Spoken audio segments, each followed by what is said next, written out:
इस भक्ति मार्ग पर लगा रहना है। अब कई भक्त कहते हैं जी हमें मेरे 3 दिन मंत्र ना जपा, मैंने 4-5 दिन मैंने नाम नहीं जपा। क्यों नहीं जपा? कि टेंशन हो गई थी। पर भले आदमी टेंशन तो हो जा, खैर टेंशन भी हो जाए, लेकिन भगवान की भक्ति भी अपना करता रहे दुखी सुखी होकर। उस टेंशन को भी पड़ी रहेगी, लेकिन मंत्र भी थोड़ा बहुत कर लेना चाहिए, छोड़ना नहीं चाहिए। अब ये तो मंत्र इस काल ने तो इतनी टेंशन कर रखी है इस प्राणी के साथ में, गिनती है को ना। घर में को वासनी हो जाए तो टेंशन, और छोटे मोटे व्यवसाय में 100 घाटे बांधे हो उसमें टेंशन, पता नहीं कितने प्रकार की समस्याएं हमारे जान में डाल रखी है काल ने। काल का ये उद्देश्य है कि ये भक्ति ना करें। जब इनको मनुष्य शरीर प्राप्त हो तब तो इनमें इतनी टेंशन भर दी या विकार भर दिए, कोई घुट्टी लावे, कोई जुआ खेले, कोई दारू पीवे, बीड़ी पीवे, सिगरेट पीवे, कोई 2 नंबर के काम में, कोई कोठी बनाने के काम में, यानी इनको सबको ऐसा व्यस्त कर रखा है कि फुर्सत है कोई ना। और करीब अब ये है भक्ति का समय आ गया, अब ये भक्ति युग आ गया, भक्ति का काल आ गया, समय भक्ति काल, बिजली पीढ़ी आएगी। और इसमें काल ने कति पूरा हंगामा दिया। ऐसे ये टेक्निकल जो ना ऐसे बना दी इलेक्ट्रॉनिक इंस्ट्रूमेंट जैसे mobile phone, TV, satellite, internet, ये जी जब भी आँख खुले रात में या तो मोबाइल में बकवास देख ले, या सामने टीवी रिमोट से ऑन, उठ कर ना जाना, रजाई में पड़ा पड़ा ऑन कर दे, उसमें नाचने गाने बकवास सुन दे। यानी भक्ति से कोसों दूर रहे ये प्राणी। अब इसने कितना कुछ, अभी 20-30 वर्ष से आप देख रहे हो कितना कुछ साइंस ने तरक्की कर दी, या काल गिवन है, इस काल ने दे रखी है। और परमात्मा ने भी ये समय इसीलिए चुना था कि अब ये जो साइंस के इंस्ट्रूमेंट हैं ये हमारा काम आएंगे। एक जगह बैठे और लाखों करोड़ों जगह टीवी में परमात्मा की महिमा को घर बैठे सुन सका करोगे। हम इनमें बकवास क्यों देखेंगे? हम भगवान देखेंगे, परमात्मा की चर्चा सुना करेंगे, तो हम इसका सदुपयोग करेंगे। तो पुण्यात्मा ये परमेश्वर कहते हैं जिन हर जैसा सुमरिया अर्ता को तैसा लाभ, उससा प्यास न भाग ही जब लग दसैनी आब। जिन्होंने जैसी भी भगवान की भक्ति की है उनको उतना ही लाभ अवश्य मिलेगा। और ओस पीने से प्यास नहीं बुझती, ओस चाटने से प्यास नहीं बुझती। प्यास बुझेगी गट गट गिलास पीने तो पानी के गिलास पिया जब प्यास बुझेगी। तो हम पहले क्या करते थे, दान धर्म कितना करते थे, 2 रुपये चढ़ा दिए, को 5 मुश्किल थे, 10 चढ़ा दिए तो बड़े खुश हुआ करते थे। या 100 रुपये का प्रसाद बांट दिया हनुमान जी के मंगलवार ने, तो ये हमारी पूजाएं थी। तो ये तो हम ओस चाट रहे थे। और अब आप देख रहे हो पाठ के पाठ करवाए जा रहे हैं, भगवान के हवन के लिए जोत के पैसे, जो जोत का घी दान किया जा रहा है, ये गिलास के गिलास पिए जा रहे हैं और इनसे प्यास बुझेगी। कोई पाठ करवा रहा है, कोई वैसे गुप्त दान को वैसे दान दे रहे हैं, तो ये गिलास के गिलास पानी के पिए जा रहे हैं, इनसे प्यास बुझेगी, इनसे आपको पूर्ण लाभ होगा। और सतभक्ति मंत्र करेंगे, आजीवन मर्यादा बढ़ेगी। अब ये टेंशन तो काल ने या पैदा कर रखी है कि भक्ति ना कर सके, लेकिन इन टेंशनों में ही आपने भक्ति करनी पड़ेगी। चाहे रो के करो, चाहे खुश होकर कर लो, दुखी होकर कर लो।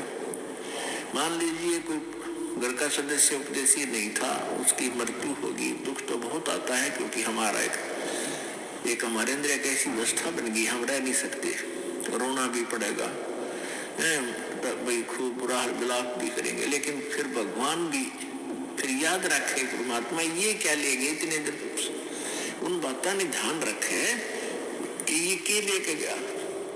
अगर हम ये भक्ति कर रहा होता, परमात्मा इसको जीवन दान भी देता है, इसकी आयु भी बढ़ा देता है यदि सत भक्ति करता है।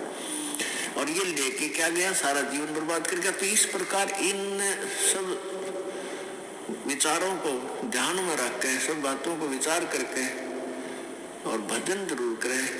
चाहे याद तो बहुत आते हैं, मृत्यु को प्राप्त हो जाते हैं जो साथी परिवारजन, लेकिन भगवान भी रो रो के मालिक ने भी याद रखे, मतलब भूला नहीं भगवान को। और भी कई प्रकार की टेंशन हो जाती है, किसी प्रकार की कई चिंताएं होती हैं, लेकिन चिंताएं तो हैं, चिंता भी नाम से ही समाप्त होगी और परमात्मा की भक्ति तक करनी पड़ेगी, इन चिंताओं में करनी पड़ेगी। एक समय एक दरोगा जी जून के महीने में यानी गर्मी के मौसम में घोड़ी पर सवार होकर जा रहा था किसी दूसरे गांव में। रास्ते में किसान ने रहट जोड़ रखा था, रहट, हरहट। वो रहट क्या होता था कि उसमें एक पुली होती थी लोहे की, उस पुली के ऊपर के ऐसे एक चैन डाल दी जाती थी और उसको कोल्लू की तरह, एक कोल्लू आपने देखे हाथ के बैलों वाले कोल्लू, उस तरह कोल्लू की तरह बैल से चलाया जाता था और वो रहट का व्हील घूमता था वह पुड़ी, और उसके ऊपर चैन लगी होती थी। नीचे एक कुआं होता था, वो चैन इतनी लंबी होती थी कि कुएं के जल को छूती थी नीचे तक, और उसका बाल्टियां वेल्ड कर दी जाती थी चैन के ऊपर। और वो बैलों को चला जब घुमाया जाता था कोल्लू की तरह, तो वो व्हील घूमता था, वो पुड़ी घूमती थी, वह चैन साथ में घूमती थी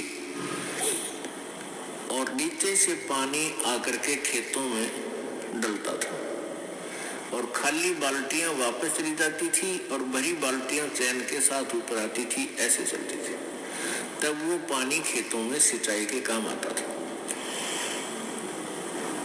तो किसान की घोड़ी को प्यास लगी, किसान को भी प्यास लगी।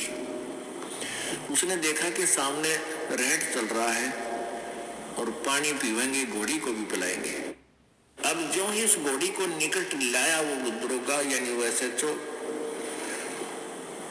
रहट के अंदर से आवाज आया करती थी, वैसे जुगाड़ होया करते थे। वो व्हील व्याल चढ़ा रखे थे, वो चर चू करके वह काफी जोर की आवाज आती थी उससे। वह घोड़ी उस चरचू ने सुनकर, चींचू ने सुनकर और वह फड़क गई, एक किला दूर जाकर डटी।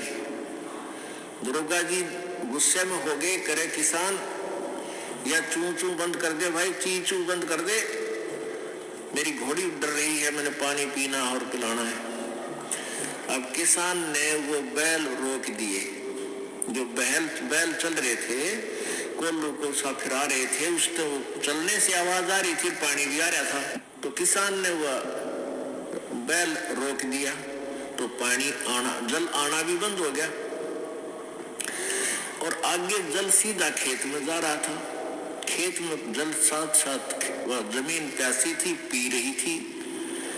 जल घोड़ी के पीने योग्य एकत्रित नहीं रहा। घोड़ी निकट आई, जल था नहीं। दरोगा जी ने कहा कि किसान जल निकाल। उसने फिर बैल का डंडा मार दिया, बैल चला तो चू ची चू, फिर हुई घोड़ी, फिर भागी। तो किसान को उसने कहा, दरोगा ने क्या चू बंद करवा, चू बंद कर। उसने फिर बैल रोक दिया, वो फिर घोड़ी लिया, पानी पाया ना। तब वो किसान बोला, दरोगा जी इस चींचू में पी गए ना, दोनों मरोगे तुम। तो ये चींचू में पीना पड़ेगा ये जल, राम नाम का भाई। जब राम नाम बंद कर दिया तो भक्ति गई, वह चू तो फिर फायदा क्या हुआ, वह टेंशन तो सह भक्ति और बर्बाद होगी। तो इस चींचू में पानी पीना पड़ेगा, जल पीना पड़ेगा भाई, हिम्मत रखो। और एक दिन परमात्मा ऐसी कृपा करेगा या चींचू भी बंद हो जाएगी, क्योंकि परमात्मा के नाम से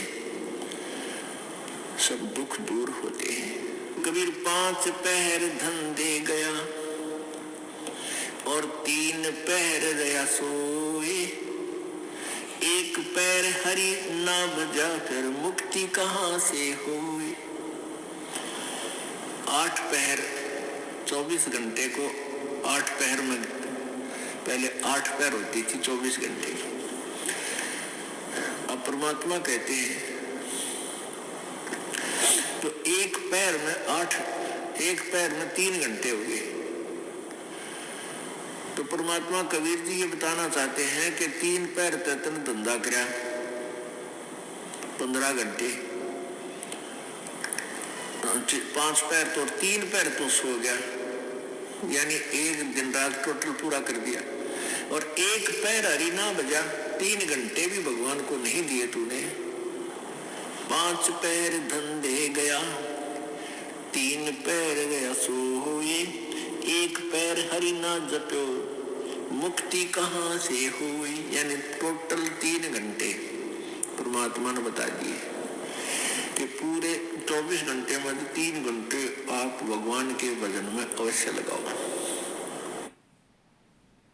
और उनका ये नहीं है कि स्पेशल एक जगह बैठ के लगा लो, बहुत समय होता अपने पास।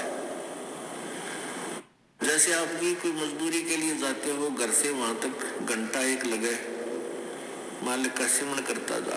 बस में बैठकर जा रहे हो, कोई काम बस वहां भक्ति करे। खेतों में जा रहे हो, खेतों से घर से लेकर वहां तक जो खूब भक्ति करे, अपना मंत्र ने याद रखे। और बहुत से ऐसे कार्य हैं जो काम करते करते भी हम भगवान की भक्ति कर सकते हैं। जैसे खेत में आली हल जोतता है, हमने देखे पहले ही आड़ी में लक्ष्मी चंद की रागनी गाए जाते, हल भी जोड़े जाते। तो वह भगवान की भक्ति भी करे, कभी आरती करने लग जाए, कभी भगवान की वाणी बोलने लग जाए। कोई फिल्मी गाने गावे है, कोई और बकवास सोच रहा है। तो इस प्रकार हमने अपना सुमन में 3 घंटे का समय निकालना चाहिए। जैसे सुबह का नित्यनेम पौना घंटा लगता है, 15 मिनट की असुर निकंदन मैंने 1 घंटा दी हो गया। आज 35 मिनट की आरती होती है, 1.5 घंटा, बाकी 1.5 घंटा आपका सिमरन भी हो जाना। सिमरन आध घंटा मंत्र, 1 घंटे का श्वास का सिमरन। तो इतना भी आप कंटिन्यू कर लोगे तो भी आपका बेड़ा पार हो जाएगा। ये सत्कर्म है, क्योंकि आप जी बहुत से पापों से बच गए, सब बुराइयां त्याग दी, भगवान से डर कर रहने लगे। इच्छा कर मारा नहीं, बिन इच्छा मर जा, कह कबीर दास का पाप नहीं लगा। जैसे जब तक आप जी ने सत भक्ति नहीं ली, परमात्मा कबीर जी की साधना नहीं की करते, तो और उपासना जो करते हैं ब्रह्म तक, पर ब्रह्म तक, ब्रह्मा विष्णु महेश और दुर्गा तक, इसमें सभी जो पूजाएं करते हो उन पूजाओं का फल और जो पुण्य करते हो उन पुण्य का फल अलग से लिखा जाता है। और साथ में जो आपके द्वारा पाप होते हैं, जैसे किसान खेत में हल जोतता है, उसके विषय में बता रखा है सूक्ष्म वेद में कि 1 अलाई और 1000 कसाई बराबर पाप होता है। 1 अड़ाई होती है 30 फुट चौड़ा, 20 फुट चौड़ी और 200 फुट लंबी किले की एकड़ की, इतना स्थान जिसमें से हल आड़ी ऐसे एक अड़ाई बोलता था उसको ऐसे बैल को ले जाता आखिरी सिरे से और फिर उसको ऐसे जोतता था, बाया करता। तो उस टुकड़े को 1 अड़ाई बोलते हैं। इतना स्थान हल से खोदा हुआ 20 बाई 200 फुट का एक हाड़ी ने जो खेत खोद दिया हल तक, उसमें पाप, और 1000 कसाई एक बराबर पाप होता है, क्योंकि उसमें ना जाने कितने जीव जंतुओं के पेटा में फाड़ी निकाल दी, वो कुछ निकाल दी। और उसको इतना पाप होता है। अच्छा, फिर उसको पुण्य भी होता है क्योंकि उस खेत में गेहूं बो दिए, बाजरा बो दिया और चने बो दिए, ज्वार बो दी, तो उससे ऑटोमेटिकली कुछ बीज झटका जमीन पे गिर जाता है, उसको जीव जंतु खाते हैं, तो वो उसके गुड अकाउंट में और पाप बैड अकाउंट में ये न्यारे न्यारे डिपॉजिट होते रहते हैं। परमात्मा ने धर्मदास जी को बताया था, कबीर परमेश्वर जी ने, कि धर्मदास जी कह रहे थे कि हम कोई जीव हिंसा नहीं करते क्योंकि हम मांस नहीं खाते। और कबीर परमेश्वर जी एक मुसलमान की वेशभूषा में, जिंदा महात्मा की वेशभूषा में विराजमान थे। तो धर्मदास जी ने टोंट कसया था कि हम हिंदू हैं, हम मुसलमानों की तरह जीव हिंसा नहीं करते, मांस नहीं खाते, जीवों को मारते नहीं। तो परमेश्वर ने कहा था वो तो अच्छी बात है कि आप जैसे गाय बैल बकरे झोटे नहीं मारते, लेकिन और भी पाप बहुत होते हैं आपसे। पृथ्वी ऊपर पग जो धारे, करोड़ जीव एक दिन में मारे। जो पृथ्वी पर आप काम वश जा रहे हो तो 1 करोड़ जीवों को डेली मार के विश्राम लेते हो, अपने पेट के लिए, रोजगार के लिए जो उधर जाते हो। सत्य ब्राह्मण की है हत्या, जो चौका तुम देव नित्या, जो चूल्हा लीप के प्रतिदिन चूल्हे के आसपास पहले गोबर से लिपया करते, गार से। ये इतना क्षेत्र में जो तुम लिपाई करते हो तो इतना पाप है आपको। 70 ब्राह्मण मार दियो, ब्राह्मण माने भक्त। वैसे तो किसी की जीव हत्या कर दे, किसी मनुष्य की हत्या कर दे तो महापाप है, लेकिन भगत की हत्या करना और घोर पाप है। अब जैसे पोचा मारते हो आप जी प्रतिदिन, आजकल जब फिनाइल से लगाया जाता है, वो किस लिए लगाया जाता है कि वहाँ कीटाणु नाश कर दिए जाए, वो कीटाणु मरे जो हानिकारक होते हैं। तो वो जब तक आप सतगुरु कबीर परमेश्वर जी की सत साधना पूरे संत से लेकर नहीं करते, नकली संतों से नहीं, जिनके पास ये सच्चा नाम हो जो दास देता है, तो तब तक आपके दोनों ही पुण्य और पाप भिन्न भिन्न लिखे जाएंगे और वही आपको भोगने पड़ेंगे। फिर सारे के सारे पुण्य भी मिलेंगे। जैसे हाली का उदाहरण दिया कि उसने जो एक अलाई में इतने जीव मार दिए कि 1000 कसाईया जितना पाप हो गया। फिर उसके द्वारा बीजी गई खेती से कुछ ऐसे दाने नीचे गिरे, ऑटोमेटिकली वो जीवों ने खाए, वो पुण्य हो गया। तो वो पुण्य और वो पाप अलग अलग लिख दिए, पुण्य थोड़े और पाप गणे। तो ऐसे ही आप पोछा लगाते हो या अपने काम वश जाते हो तो सभी आपके पैरों के नीचे प्राणी मरते हैं। और ऐसे जीव हैं जो हमें दिखाई भी नहीं देते, हवा में है, वो भी मारे जाते हैं। आप मोटरसाइकिल पर जा रहे हो, आप देखोगे आपका कपड़ा भी मैला हो जाता है, हवा में उड़ रहे अदृश्य जीवों के द्वारा उनकी मृत्यु आपके छाती पर, मुंह पर सब लग लग के मर रही है। पंखा चलाते हैं, पंखे में भी जीव मर रहे हैं। अग्नि जलाते हैं, अग्नि में भी जीव मरते हैं। आटा गूंथते, आटा उसमें भी, सब्जी बनाते हैं उसमें भी।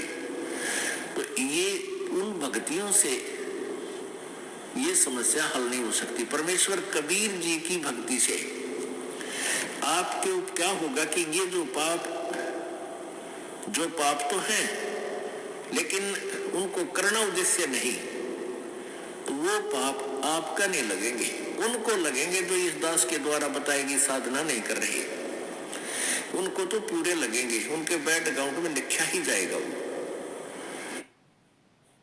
और इससे नहीं लगेंगे। कहते इच्छा कर मारा नहीं, बिन इच्छा मर जा, कह कबीर दास का पाप नहीं लगा।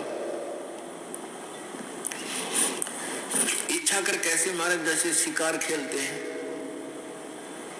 या वैसे कोई भेंट देते हैं, कोई की तो बकरे चढ़ावे हैं, कि तो भोग चढ़ावे हैं, कि तो झोटे काट कर डाले जाते हैं मंदिरों में। ये मुसलमान भाई ईद बकरीद मनाते समय जीव हिंसा करते हैं, ये तो है नोवेंगली जान के करते हैं, ये तो पाप लगेगा। इच्छा कर मारा नहीं, अरबिन इच्छा मर जा, ये आप चल रहे हो अपने काम के उद्देश्य के लिए, आपका मारना इच्छा नहीं है, लेकिन वो अपने आप मर रहे हैं तो मरने दे, लेकिन सावधानी अवश्य बरते। जैसे सामने आप जा रहे हो और चींटियों की लाइन है या इन मकोड़ों की चिट्टों की जो लाइन है और वो बहुत बिखरे हुए हैं, तो उससे बचने की चेष्टा करें, और बचने की चेष्टा नहीं बच पा रहे हैं तो फिर भी थोड़ा बहुत बचाव करके उनके ऊपर से निकल जा, फिर भी कोई मरता है तो आपको दोष नहीं। तो परमात्मा की भक्ति से क्या होगा कि आप जी के जो प्रतिदिन आपसे जो अनजाने में पाप हो रहे हैं, वो इन जाप करने से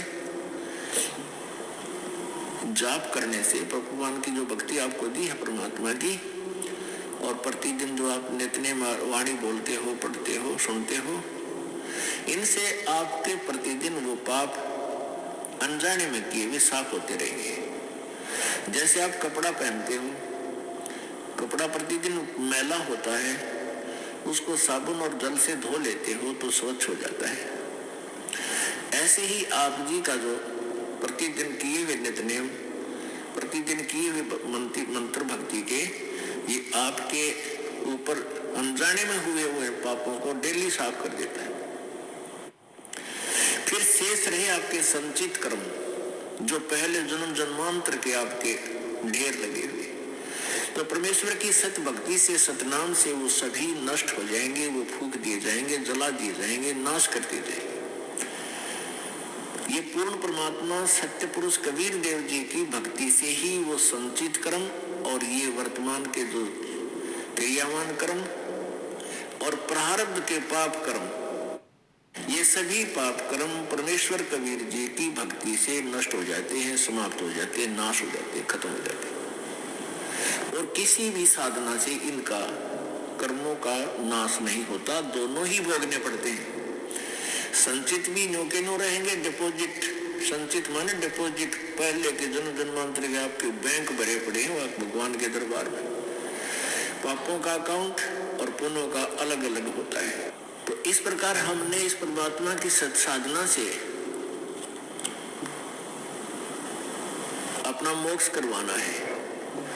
अब जैसे कर्म करेगा ऐसा ही फल देगा भगवान, तो इस विधान से तो हम कभी भी पार नहीं हो सकते। और जो ये विधान इन अज्ञानी संतों ने बना रखा है कि जो भी तेरे भाग्य में है वो तो भोगना ही पड़ेगा, इस विधान से भी हम पार नहीं हो सकते। एक इन्होंने विधान बताया है, जैसे देवी भागवत में आप जी ने पढ़ा था कि बृहस्पति जी जो देवताओं के गुरु हैं और इन्होंने ब्रह्मा जी से ज्ञान प्राप्त है, तो वो कह रहे हैं कि जैसा भी जिसका पुण्य है, पाप है, वो भोगने से अक्षीण होगा।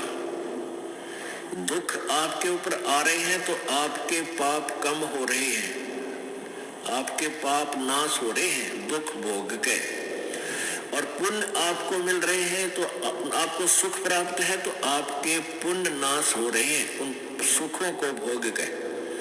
ये प्रोसीजर है इन तत्व ज्ञानहीन ऋषि महर्षियों और प्राणियों का। अगर इस विधान से हम चले तो कभी सुख नहीं हो सकता और कभी मोक्ष नहीं हो सकता।